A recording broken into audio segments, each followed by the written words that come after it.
Welcome to this explainer on leadership lessons from the world's most successful CEOs. We've all heard that classic myth of the lone genius leader, right? That solitary, almost superhero figure who just single-handedly changes the world. Well, reality check, it's far more nuanced than that.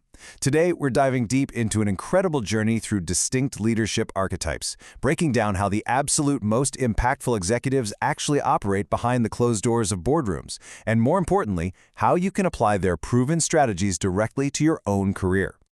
Okay, let's dive into this. What does Steve Jobs, Tim Cook, and Satya Nadella actually have in common? Because on the surface, they seem completely, radically different.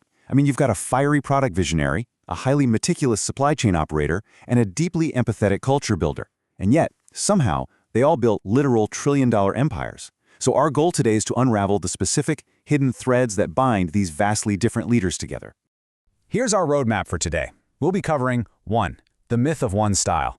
2. Vision and unyielding standards. 3. The power of operations. 4. Empathy and culture shift. 5. Core principles of leadership. And finally, 6. Building your leadership legacy.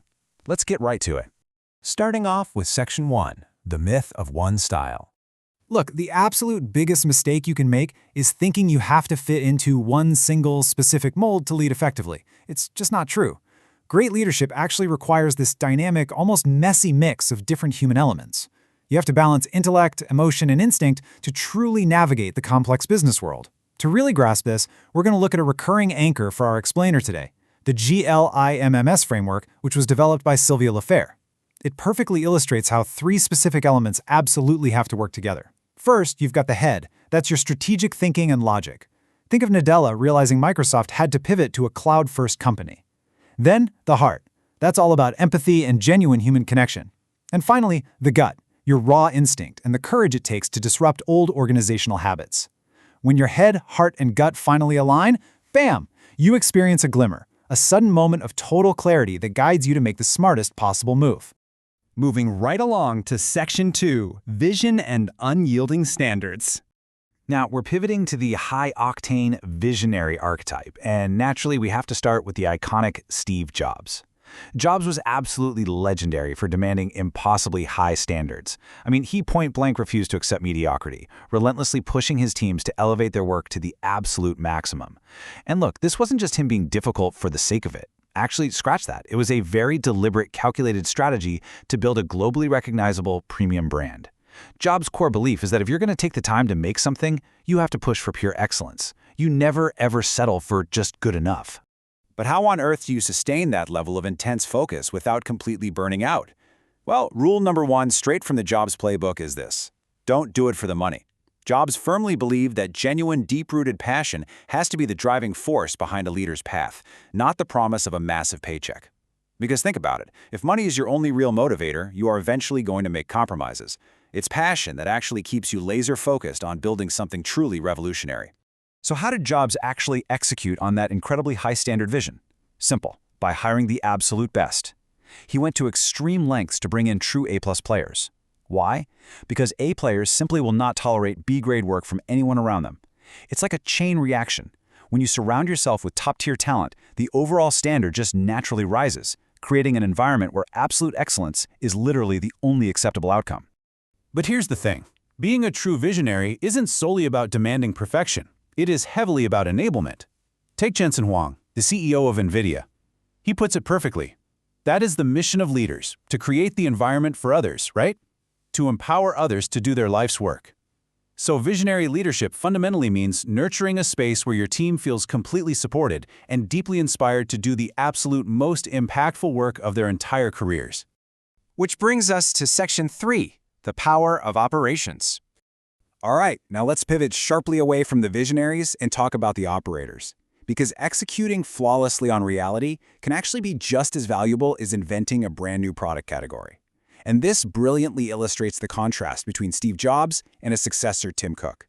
You see, Jobs was the ultimate product visionary, all about category reinvention, and let's be honest, a fair bit of founder drama. Tim Cook, on the exact flip side, is totally operations first. He is all about incremental refinement and tight, predictable weekly cadences. This proves that different eras in a company's lifestyle require completely different leadership styles. Cook didn't try to out-innovate Jobs. No way. Instead, he built the ultimate operational machine to maximize the immense value that Jobs had already created.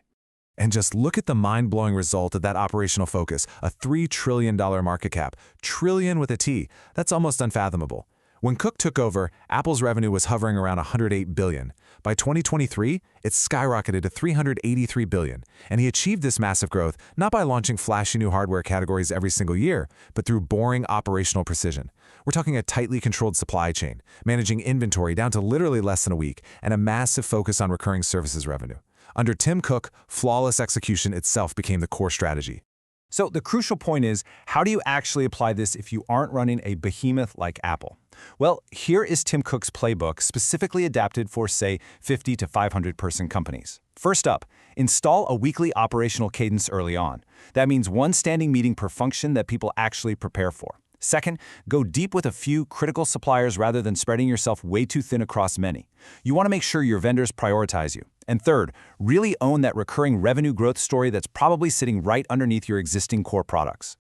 You know, this kind of operational intensity strongly echoes another absolute legend in the leadership space, Jack Welch of GE. His core mandate to his team was simply to face reality. Welch strictly instructed his managers to face reality exactly as it is today, not as it was, and definitely not as they wished it to be. He also pushed them to aggressively strip away paralyzing bureaucracy. Because let's face it, bureaucracy absolutely hates change, and it hates speed. Master operators like Cook and Welch know that agility and facing the hard, unfiltered truths are exactly what keep a company alive and thriving.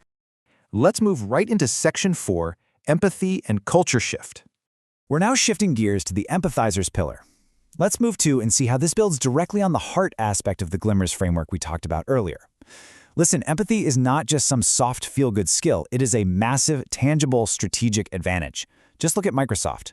Under its previous leadership, Microsoft honestly had a bit of a know-it-all culture, heavily characterized by intense internal competition and totally siloed departments. But Satya Nadella came in and completely transformed this into a learn-it-all, collaborative growth mindset. He realized that to reignite real innovation, he had to change how the leaders behaved. He started encouraging them to ask genuine questions rather than just stubbornly defending their positions and to actually learn from their failures together. And this incredibly empathetic approach is absolutely shared by other highly transformative CEOs. Just listen to Mary Barra, who famously led General Motors through immense existential crises. She said, "As leaders, we have an obligation to act responsibly and courageously for people and the planet." That is powerful.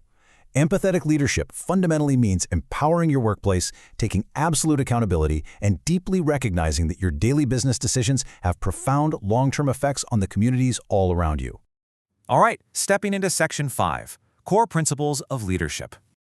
So, let's start synthesizing all these diverse lessons we've learned from the visionaries, the operators, and the empathizers into some big overarching principles. A perfect place to look is Bob Iger's guiding principles from his absolutely incredible run leading Disney. His list includes optimism, courage, focus, decisiveness, curiosity, fairness, thoughtfulness, authenticity, the relentless pursuit of perfection, and integrity. That's a lot, but two of these really stand out here. First is optimism. Honestly, no one is energized or motivated to follow a pessimist into battle. And second, the relentless pursuit of perfection, which, by the way, perfectly aligns with what we saw from Steve Jobs earlier. It simply means refusing to make excuses for good enough when you are in the business of making things genuinely great. And that brings us to our final chapter, Section 6, Building Your Leadership Legacy. So now it's time to reflect on how to actually apply these insights to your own personal growth. We've seen Jobs' vision, Cook's operations, Nadella's empathy, and Iger's principles. Bob Iger famously noted that true integrity, simply knowing right from wrong, is actually a secret leadership weapon. It's profound, right? Because if you constantly trust your instincts, if you treat people with genuine respect, and if you operate with absolute integrity day in and day out, your company will ultimately come to represent the exact values you live by. As the old saying goes, the way you do anything is the way you do everything. At the end of the day, your personal character is the one thing that truly scales. Which brings us to our final, lingering thought for this explainer. Today, we've explored the head, the heart, and the gut.